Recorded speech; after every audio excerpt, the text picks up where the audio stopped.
เหยียบแล้วก็ลากแล้วกันนะจอดรถแล้วแลนจับอีกเลยถ้าให้มันตายแล้วมันบ่ตายดอกรถงูนี่บ่มีพิษเนาะแต่ว่ามันซกตานี่มันตาบอด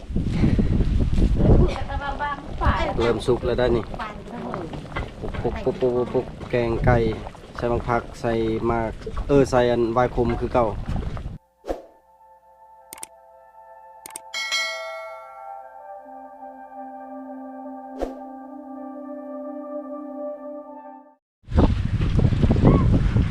การทักทายสบายดีพี่น้องมื้อนี้ก็อยู่ที่เก่าที่เดิมเพิ่มเติมมื้อนี้ก็คือกำลังเช็ดอยู่กินมาเปิดคลิปตอนนี้ก็คือพักเที่ยงกำลังขึ้นมาให้อยู่กินเริ่มที่ดังไฟพอเมื่อเช้านี้ก็มุ่งกับเบียกับงานก็เลยบ่ได้เปิดคลิปบ่ได้ถ่ายคลิปให้เบิ่งแล้วมื้อนี้จะมาลุ้นเบิ่งว่าน้องบ่แม่นร้านเคยแล้วแกเมื่อวานนี้ได้ประมาณจักล้านมื้อนี้ขี้ฮู้กันที่เฉลยให้ฟังเพราะว่าเมื่อวานนี้แม่นเราแกเราก็เมื่อบ้านเลยแล้วไปแก้ชุดอื่นต่องัวลายอยู่ทางนี้เขาก็ปล่อยงัวละ10 โมงปลายปล่อยงัวปล่อยควายแล้ว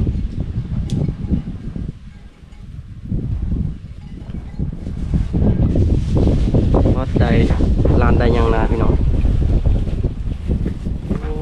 งูได้อยู่ใส่สบายดีตอนเช้า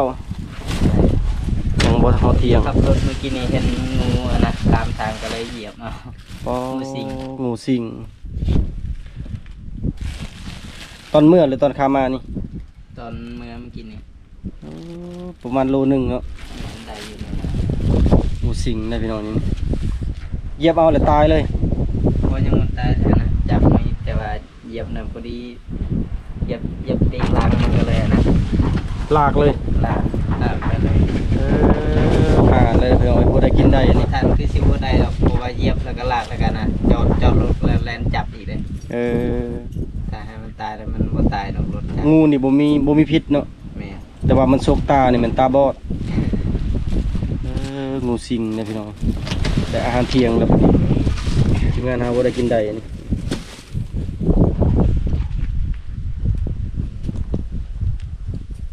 คันซื้อนี่กัน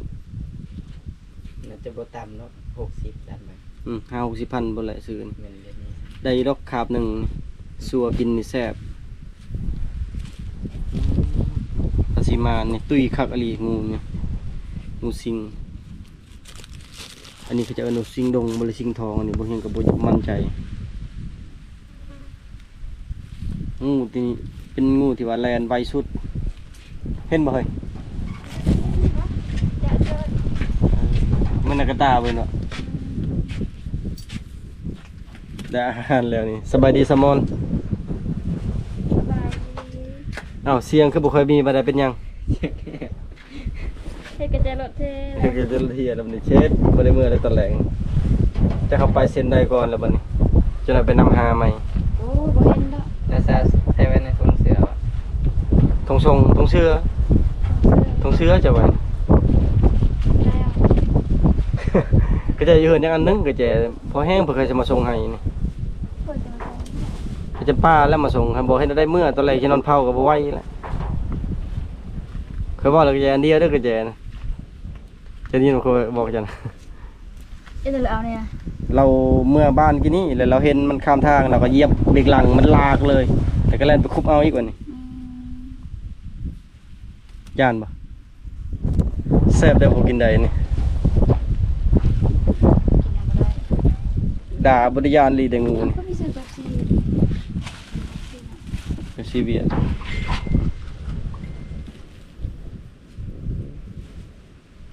แต่เราแนมมันยังไม่ได้เก็ดมันจะคือปลาจาดเนาะก็จะจับเป็นเจ้าเนาะกระปาดมันยังไม่ไหม้เลยเนาะไม่ไหม้แล้วนี่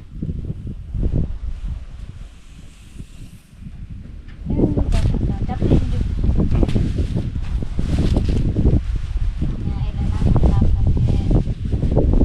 ผู้เฒ่าเอา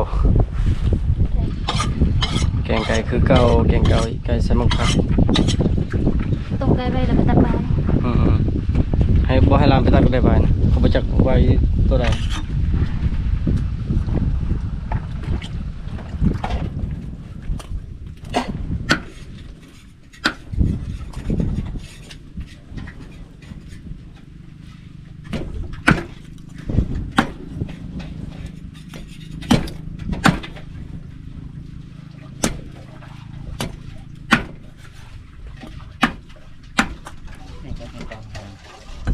เตรียมเรื่องอะไร ใส่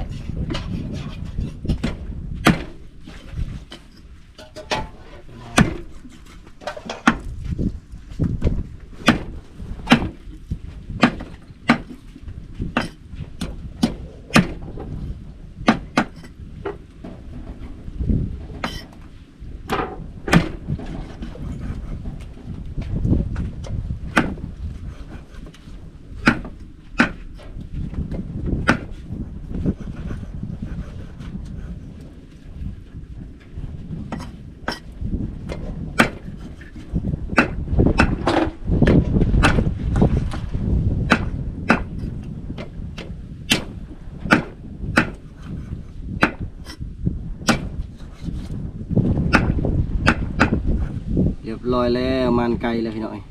แซลมอนไปหายิงแถวแคมป์สวนนี่ได้ไก่ปลาแล้วหลักกินเป๊ปซี่ด้านนี่จะน้อยนี่ให้ย่างเมื่อแล้วแซลมอนนี่ก็จะลดก็เฮ็ดเฮียแล้วนี่ตายแล้วไปนี่จะได้เอามานำเธอเดียวแล้วบัดนี้ สบายหมดมันจะน่า เคียงกับเขารักแล้วบ่ แต่ค่อยๆแล้วก็ล่มได้ บ่ลบบ่ล้มต้มไหมเรียบร้อยไก่พันธุ์ไก่สีต่างอันนี้มันหยาบ เทอยู่เฉยที่เขา เป็นแม่ครัวคือเก่าเดี๋ยวเราจะไปหา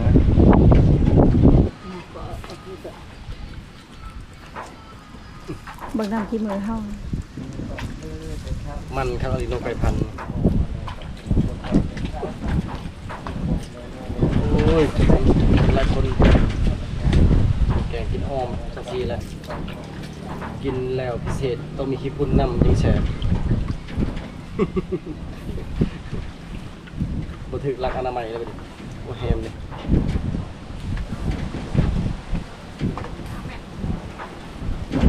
ไข่ทะเลแบบน้ำตาลเอาไว้ไม่ได้ใจยวงวิว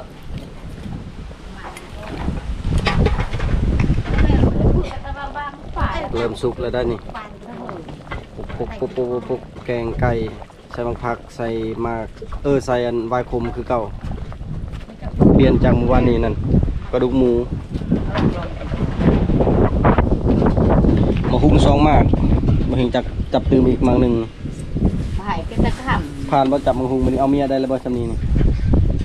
ไผ่ยังเก็บตาเอ้ยมันจากอะไรแต่ก่อนให้ลองชาตาอย่าชลาหอกบอกลองดีดอกวันแม่เขาบอกว่าเจอละไม่จ้า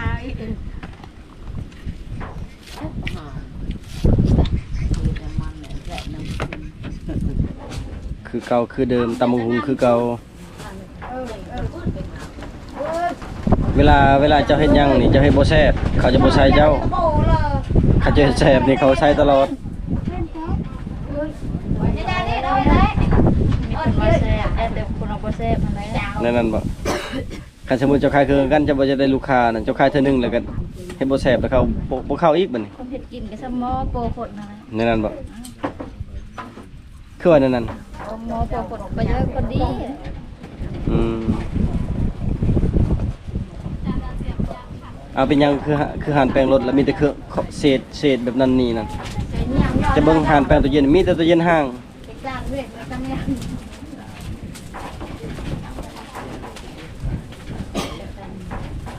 มาแปลงอีกแบบเต้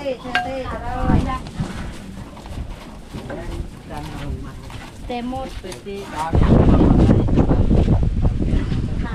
วันนี้คงน้อยใช่หรือเปล่า อ้าวเขาแบ่งตัว อาจจะใช้ไปได้เลย โดยงานอะไรแก้ผม ได้ขนาดนั้นเลยเราตำลงกันเลยครับ บ้านเนอะ แล้วก็ใช้ไปได้กำลัง ผมไอ้เจ้ากระรัง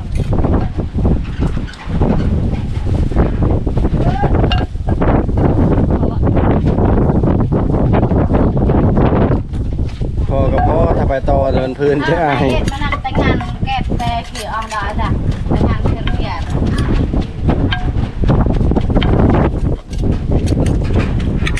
ทำทรงเถื่อเลยภูคลำเนี่ย มวย เ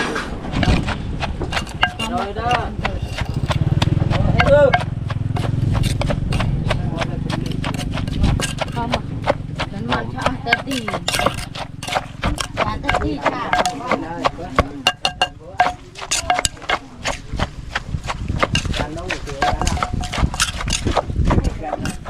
ตำหมูหุกเสียงนางปอกๆอีกแล้วบัดนี้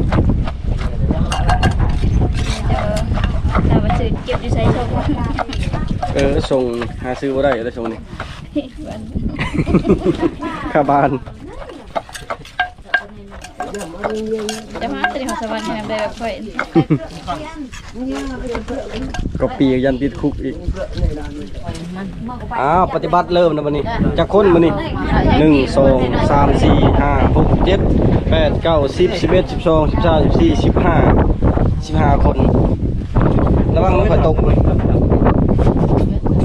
15คนลึกกะลีนั่งทำแจเลยแต่คนนั่งคนเดียวพิเศษ เอาค่อยเดียวได้แต่น้ำตักไหน อันนี้จงที่เขาโกงนี่อ่องดออันนี้อ่องโกเขาต้องเฮ็ดแบบนั้นสูตรมันเป็นนั้นเอาบ่ได้ชนนำได้ยังตั้งเขาจ้ามาเริ่มมานี่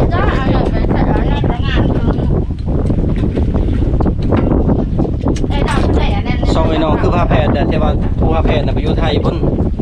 อันนี้น่ะเป็นผ้าแพทย์แต่ว่ายังคือผ้าแพทย์อยู่บ่เจ้าบ่คือกับไอ้น้อง เริ่มมาเด้อพี่น้องกินกันง่ายๆไปซื้อไผ่กับวายกุ้งตำกุ้งใส่ปลาแดก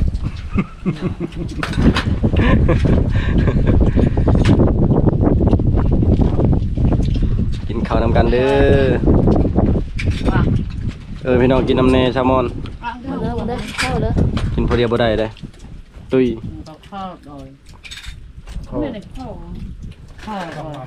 ขนาดอื่นทำมาจะมือเลยคนเดียวข้าวมีบริกินขนาดกลับบ้านแล้วทางนี้ก็5 โมงครึ่งยังแต่แถวนี้5นี่อีกน้อยนึงนะคันกลซัมเมอร์นี่15 คนนี่น่าจะประมาณ2 ชั่วโมงหรือ3 ชั่วโมงก็แล้วทางนี้ยังน้อยนึงส่วนมันมื้อนี้แม่นร้านเคยเพิ่นบ่ได้มาเอาแม่นยังบ่ทันเก็บขึ้นรถนะแล้วบ่เฮียงจะสรุปยอดขายเมื่อวานนี้คันหนึ่งรถตีบ่เฮียงขายเมื่อวานนี้ก็คือได้อยู่7 ล้านกว่ากีบประมาณ10,000 กว่าบาทต่อเมื่อวานนี้นะ10,000 ต้นๆในส่วนนี้ยังอีกประมาณ2 คันรถรวมๆส่วนนี้คิดว่าไล่คร่าวๆก็ประมาณ20 ล้าน20 ล้านแม่นได้แน่นอน20 ล้านแต่ว่าบ่ฮู้ว่าสิ20 ล้านเท่าใดนะเพราะว่าประมาณ3 คันรถคันหนึ่ง7 ล้านประมาณ20 ล้านต้นๆนั่นแหละเบิดส่วนนี้ถามว่ารูปบ่มันก็บ่รูปปานใดปีนี้นะแต่ว่าเทียบกับลงทุนแต่ปีกายนี่แม่นรูปอยู่ว่าลงทุนปีกายนี่20 ล้านแม่นบ่เฮียงเฮาก็ได้คืนอยู่7 ล้านกีบขาดทุนอยู่13 ล้านปีกายนี่เพราะว่าบ่เฮียงขายมันปีกายนี่นะได้ทั้งเบิดในส่วนนี่ประมาณ18 ล้านรวมหักค่ารถแก่ขายรวมจ้างคนเชียร์หญ้าจ้างลูกหญ้าจ้างกลจ้างปลูก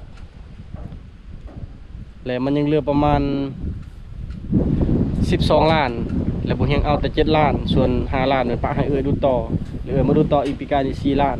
เพราะก็ได้เงินแต่ล้านกีบปีกายนี่บ่เฮียงยังบ่ทันได้ยังเลยมีแต่ฟังเบิ่งปีนี้แหละการลงทุนมันก็มีลุกมีได้พี่น้องแต่ว่าก็เทินเฮ็ดก็เฮ็ดไปนำกันคันบางเทื่อปีนี้นี่จุบเลยค่าทุนบ่เฮียงบ่เฮียงสิโจะเลยจะบ่เฮ็ดต่อให้เลยเฮ็ดผู้เดียวอันนี้มันยังบ่ฮู้ฟังเบิ่งก่อนนะก็คือสิบ่จุบทุนง่ายดอกตามเบิ่ง